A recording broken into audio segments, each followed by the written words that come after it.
Então vamos lá, aula 5, final.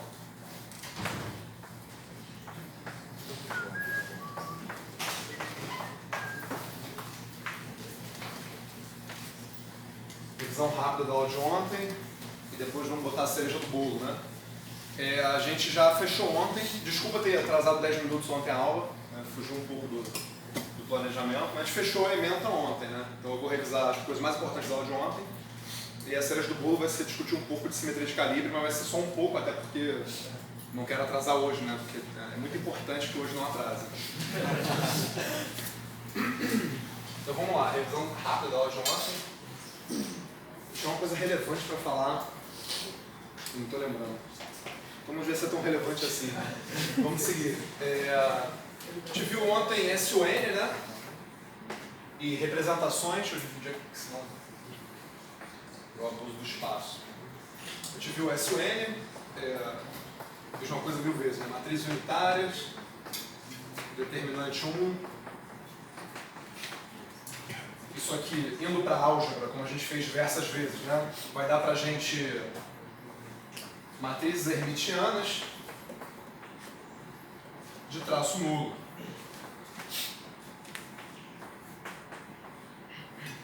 Onde isso aqui que a gente está fazendo é representar. Opa, não é o.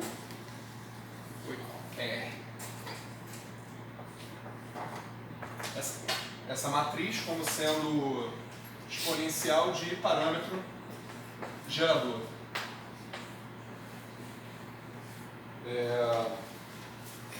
E bem, a gente viu as principais representações, né?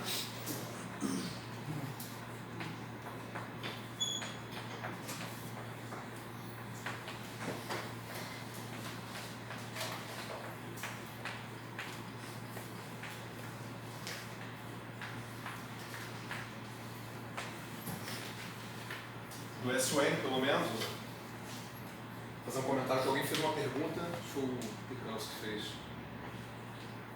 Que eu pensei melhor sobre o que eu falei e encontrei uma resposta. As principais representações são a fundamental, que é a definidora, né? Que a gente, quando vai definir o SUN, a gente fala matrizes unitárias com determinante 1. Né? Então, na álgebra acaba sendo matrizes hermitianas com traço 1, matrizes N por N, que tem essas propriedades, são a representação fundamental. Então, na fundamental, a gente tem matrizes N por N,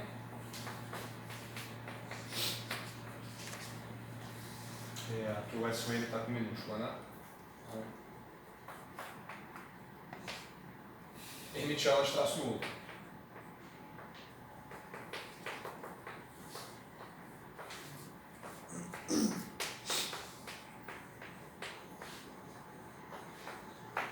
Que a gente chamou de TA, né? Agora matrizes, né? Que é uma coisa mais abstrata, né? Poderiam ser só operadores, a gente está falando de matrizes mesmo, porque a gente está em dimensão finita. A gente viu que, dada a fundamental, né? A gente pode calcular a antifundamental ou complexo conjugado.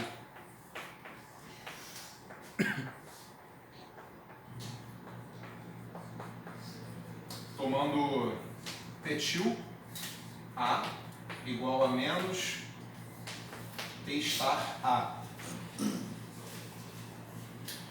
E aí o Gabriel me perguntou se sempre dá para fazer isso. Né? E aí a resposta que eu dei por intuição ali foi que com star eu não sei, mas com transposto eu acho que dá. Né? E aí vamos ver. Se a gente tem então... aqui importantíssimo, né? Sempre já falando de representação, vamos lembrar, essas TA tem que satisfazer, obviamente, né?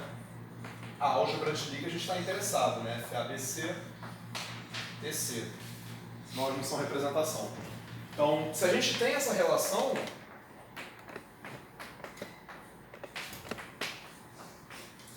FABC, TC,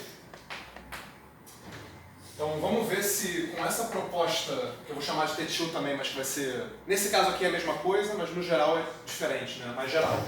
Eu vou chamar T-til-A de menos T transposto, em vez de star. Né? Lembra que se a gente está falando de matrizes altas juntas, dá na mesma, né? Se a gente está falando de SUN. Então, no caso geral, elas não precisam ser, como vamos falar nesse caso mais geral aqui. TA, perdão. Então, se a gente calcular o T-A, T-B, para poder descobrir se a gente tem de fato uma representação, né? Vamos ver o que dá. Isso aqui vai dar T-A, T-B, menos T-B, T-A, que é igual a... Cada um deles tem um menos que vai se compensar, então aqui é TA transposto, TB transposto, menos, mesma coisa lá, TB transposto, TA transposto, né? Só que transposição de... Transposição do produto de matrizes troca a ordem, né? Então aqui... Isso aqui é a mesma coisa, né? Que nesse caso aqui, se eu estou transpondo, eu posso escrever isso aqui como TB-TA transposto menos TA-TB transposto. Né? Porque a transposição vai acabar trocando a ordem, beleza? Então isso aqui no fundo, eu posso, bem, transposição nesse caso é linear, né? Posso botar o transposto disso tudo, né?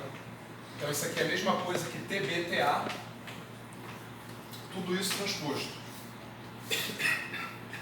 Só tirei a transposição da soma ali, né? Só que TB-TA é a mesma coisa que menos TA-TB, né? Então isso, perdão, comutador de TB com TA é a mesma coisa que menos comutador de TA com TB. Então isso aqui é comutador de TA com TB, transposto. E a gente sabe que é o comutador de TA com TB, né? É IF, ABC, TC. Isso aqui é menos IF, ABC, TC, transposto, tudo transposto, a princípio. A única coisa que tem para transpor aqui é a TC, né? Porque os outros são números. Portanto, isso aqui é igual a IF, ABC. Vou botar o menos para lá, TC transposto. E, portanto, isso aqui é TTIL, né?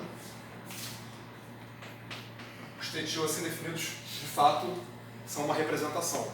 Então, se vocês tiverem a representação fundamental, se vocês têm a representação na forma de matriz TA, TB, ou vocês fazendo a álgebra, tomar menos a transposta vai ser antifundamental, né? Vai sempre existir.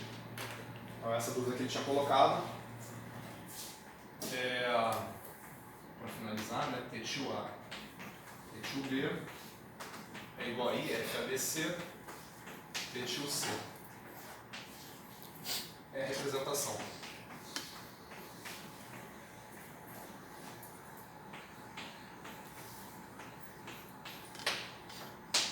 Você contorna a hipótese também que a gente tinha feito anteriormente, que as constantes eram reais, né? Agora não tem esse problema. Oi?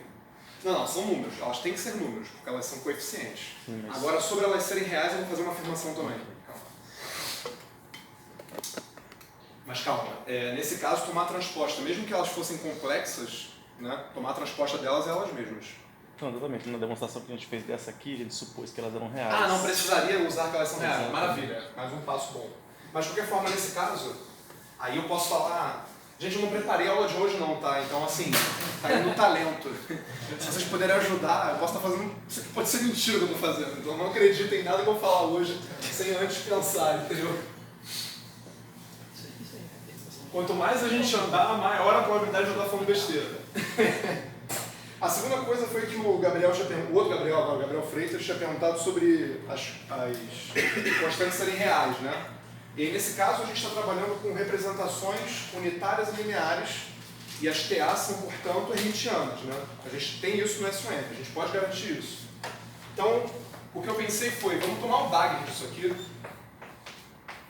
e vamos verificar o que acontece, né? Então, TA, TB, Dagger vai ser TA, TB, menos TB, TA, Dagger. Que basicamente aqui quando entrar o Dagger vai trocar a ordem, né? TB Dagger, TA Dagger, menos TA Dagger, TB Dagger.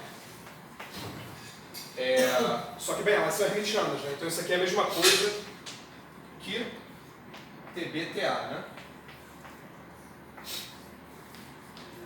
Porque cada TB é Dagger é igual a TB, né? TA Dagger é igual a TA e assim sucessivamente. Por outro lado, TA-TB Dagger, a gente sabe pela relação da álgebra que isso aí é FABC, TC Dagger. Né? Então isso aqui, por um lado é isso, né? Por outro lado é menos I, FABC estar, dimensão finita, né? A gente está fazendo o Dagger como sendo transposto e conjugado, então vou pegar o conjugado aqui, e o TC Dagger, que é igual a TC. Maravilha. Só que TB-TA nada mais é do que menos TA-TB, né? Que é igual a menos IFABC TC. Então, por um lado, a gente tem menos IF estrela ABC TC, que é a mesma coisa aqui, e menos IFABC TC. Então, a princípio, se eu não falei besteira nenhuma, isso aqui tem que ser igual a isso aqui, portanto, elas são reais. Pelo menos para o SUN, né? Ou melhor, o que a gente precisa é que os geradores sejam hermitianos, né? Para poder provar isso. Então, aí eu pensei sobre a antissimetria do terceiro índice, e essa eu não consegui matar. Né? Eu acho que está ligado com o fato de a gente estar lidando com álgebras simples, mas eu não consegui provar nem encontrar. Né? Então, oi? Só uma dúvida. Eu já vi literatura que eles definem constante de estrutura sem ter um I. A rigor Isso, tem uns que definem. No caso que não tem um I, as constantes de estrutura necessariamente são complexas? Olha, se você... não, olha só, quando você define sem um I, o que você faz é englobar o I nos geradores, no geral. Até onde eu sei. Porque assim, as constantes de estrutura que você está falando, quando define sem um I, quer dizer, a gente tem um comutador de dois elementos da álgebra, né? E eles têm que dar um elemento da álgebra, portanto são combinações lineares, né, dos elementos da álgebra, da base. Né? E a pessoa escreve comutador de TA com TB igual a CABC TC. Né? Só que ali é a coisa mais rigorosa. Repara que quando a gente foi obter essa relação de comutação, a gente viu que o comutador de TA com TB, no nosso caso, é a comutação de um objeto hermitiano com outro hermitiano. Isso dá um objeto anti-hermitiano, isso não fecha uma álgebra.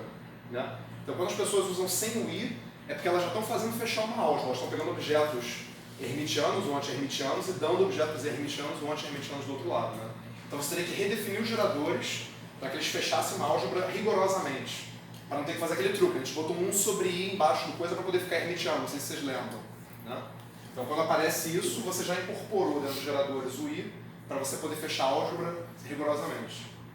Felipe? Oi. Nós temos três grandes representações, né? Fundamental, a antifundamental e a adjunta. E a adjunta que eu vou relembrar agora rapidamente. Minha pergunta é, como é que eu sei quando é que eu devo usar cada uma? E, enfim, por que é que eu tenho que escolher uma ou se eu posso escolher? A representação tem alguns motivos, né? Por exemplo, você sabe que tem partículas se transformando com a fundamental por causa do número de partículas que você tem. Você sabe que tem 8 gluons, eles não podem se transformar na fundamental, pode ser uma questão de dimensão mesmo. Né? Você vê o que você tem de conteúdo de simetria, como é que essas partículas se transformam. Aliás, acho que foi assim que mataram o SO3, né? Por exemplo, quando o Elael falou de SO3 de sabor, ele deve ter feito lá o octet de baryons, o octet de mesons, tem um decuplet, agora não lembro se é de baryons ou de mesons. Né? Enfim, são dimensões de representações que são onde esses caras se transformam perante o SO3. Né? Então, assim, se a gente tivesse mais quartos, a gente teria outra simetria. Agora, assim, como diferenciar da fundamental para ultra, eu não sei se a gente já constrói porque a gente já sabe o resultado. Mais profundamente, eu não sei te dizer. Né? Eu só penso em número. Penso em número mesmo. A dimensão do espaço que você tem que conseguir representar. Né? E ser consistente. A gente constrói para dar certo. Eu diria assim, eu não vejo nada anterior que não seja... A gente tem um dado, a gente tem que fazer dar certo. Do ponto de vista que a gente vai construir a teoria. Na construção da simetria de quadrilhos, que eu acho que você inclusive quer fazer, enfim... No caso dos campos de gauge, vão ter que ser na adjunta. Isso aí, por exemplo, não tem conversa. É isso que eu ia falar, é obrigatório, né? No caso dos campos de gauge, não tem conversa. Tem que ser na adjunta. Vai acontecer. Se tudo der certo, talvez a gente consiga ver que eu não vou impor isso a princípio. Acaba que eu vou impor veladamente, né? Mas não vai ser explícito. E a gente vai ver como é que se transformam os campos de gauge. E vai ver que eles se transformam exatamente pela adjunta. Talvez dê tempo. Assim, mais fundamentalmente, a questão dos primeiros princípios eu não sei te responder. Não quer dizer que não haja, né? Se fosse fácil, o pessoal não tinha errado tantos grupos, né? Porque, cara, foi uma loucura. Tentaram de tudo quanto é grupo.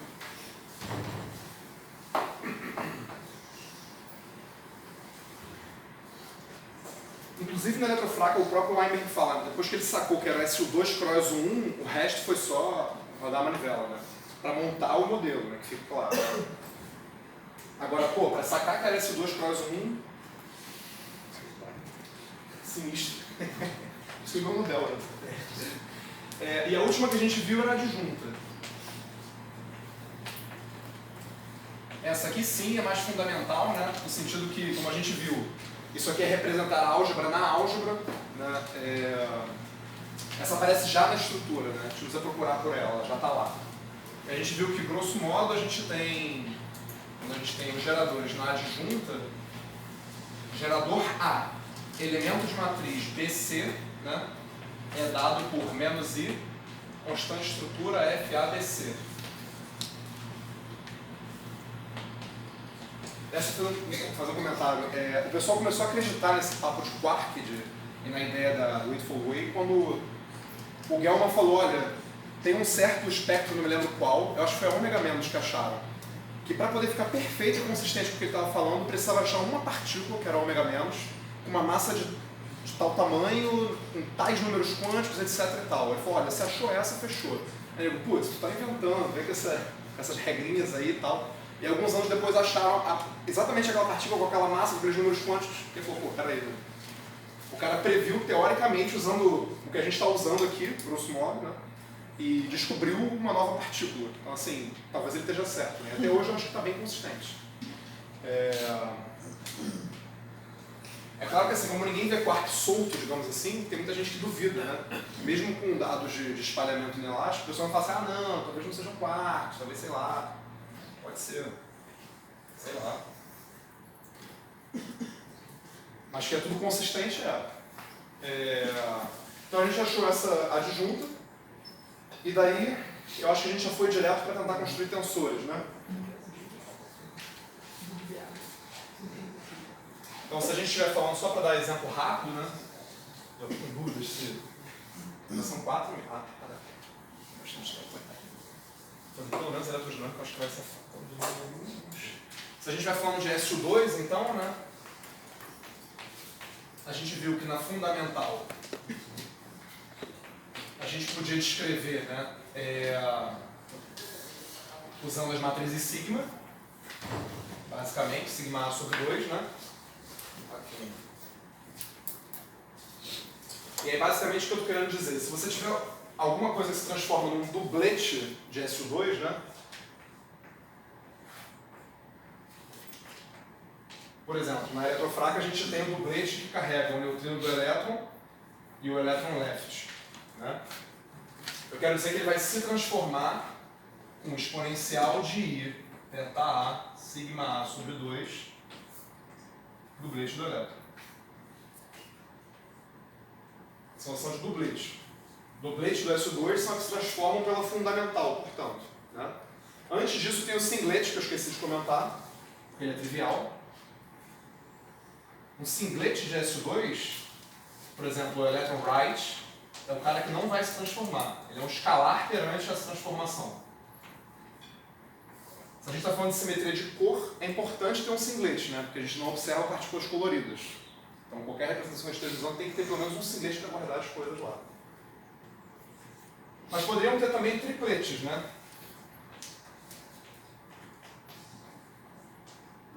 Não tem nenhum exemplo de cabeça, mas que se transformariam alguma coisa do tipo Psi1, Psi2, Psi3, linhas transformando com uma exponencial de I, θ, aquelas outras matrizes sigma que a gente usou, Psi1, Psi2, Psi3.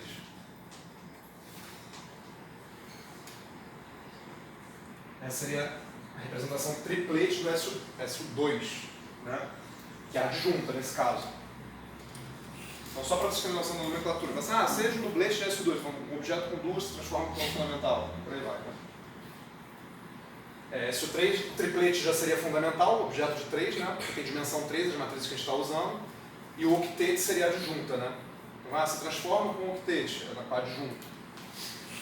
Só para comentar.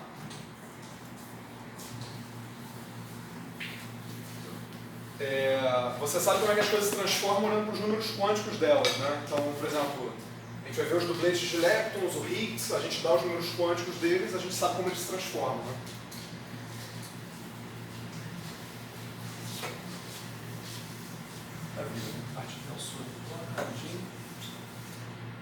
A gente viu que a gente pode construir, dada a fundamental sendo usada como bloco construtor, a gente pode construir os tensores, né? Tensores desse tipo, né?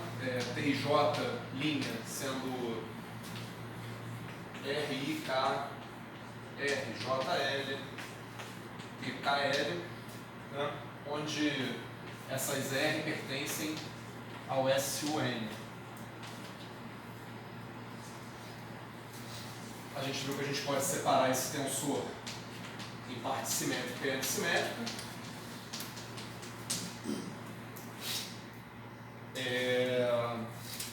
E se a gente está falando, e a gente deu símbolos para isso, né? Então esse cara aqui é um UIVJ, da forma como eu defini, né?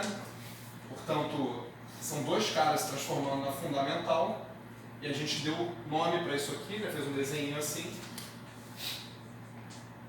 para poder representar que a gente tem alguma coisa que dá duas fundamentais, digamos assim, e um tensor que tem índices simétricos em IJ, a gente pode especificar se a gente quiser, né? Índices antissimétricos em IJ.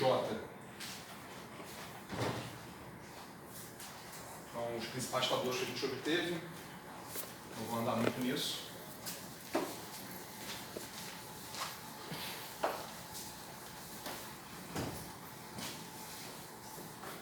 Tem que lembrar de fazer uma coisa engraçada. Então, se a gente tem o SU2, por exemplo, usando aquelas regras de como construir tablôs, né? Colocar o tablô da direita sozinho de todas as formas legais possíveis, né? Sendo que legal quer dizer que o número de bloquinhos na primeira só vai diminuindo, nunca aumentando, perdão, não aumenta, né? De cima para baixo, nem da esquerda para a direita. Só pode diminuir ou manter. Então no SU2 a gente viu os principal produto, é aquele ali, né? Quer dizer que a fundamental com a fundamental, que 2 é a dimensão do espaço que eu estou, né? É igual a essa parte simétrica, que carrega 3 informações, mais a antissimétrica, que carrega 1 informação. E como a gente está falando de SU2 da mecânica quântica, isso é um análogo do produto de spin, né? Que meio com meio dá 0 mais 1, dá escalar mais vetor, né? Para o de SU, a gente poderia continuar esse produto, né? Mas em SU3 é mais interessante para olhar. Se eu calcular o produto de 3 caixinhas, né? Basicamente vai dar caixinha mais caixinha vezes caixinha. Isso aqui dá basicamente para a gente começar pelas caixinhas em pés.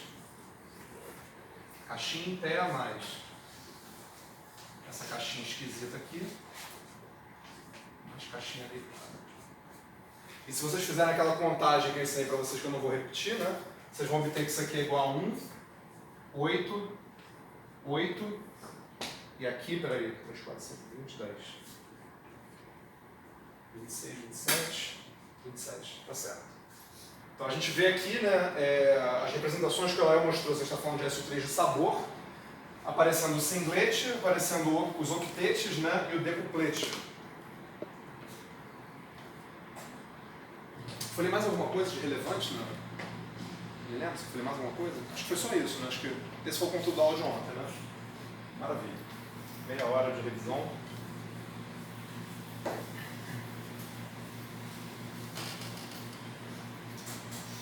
Show de bola. Esqueci. Isso aqui então tem a ver com mecânica quântica, né? Não posso perder essa oportunidade de forma nenhuma. Tem a ver com produtos de momento angular, né? 0 mais 1. E, portanto, a gente pode afirmar que mecânica quântica é igual a teoria de grupo. Aliás, deixa eu... Quântica é a segunda relação, né, da raiva. É igual a H cortado vezes teoria de grupos.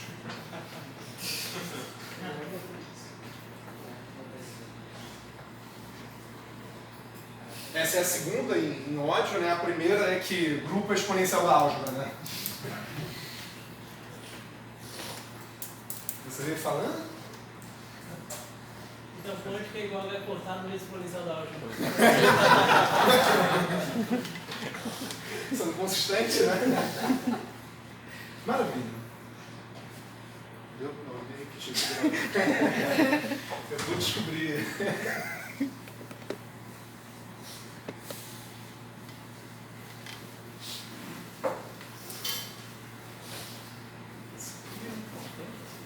Então, com isso a gente fechou a ementa, né? E agora a gente é livre para voar. Pelo menos por uma hora que seja. Uma coisa simples, mas que é divertido. Discutir rapidamente. Fazer uma letra decente que merece. Não vai melhorar muito não, mas...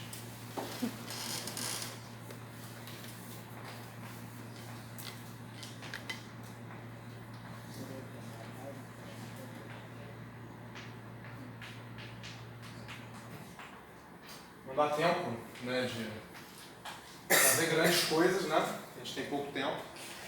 Não era o objetivo do curso, mas eu quero pelo menos comentar a cereja do bolo.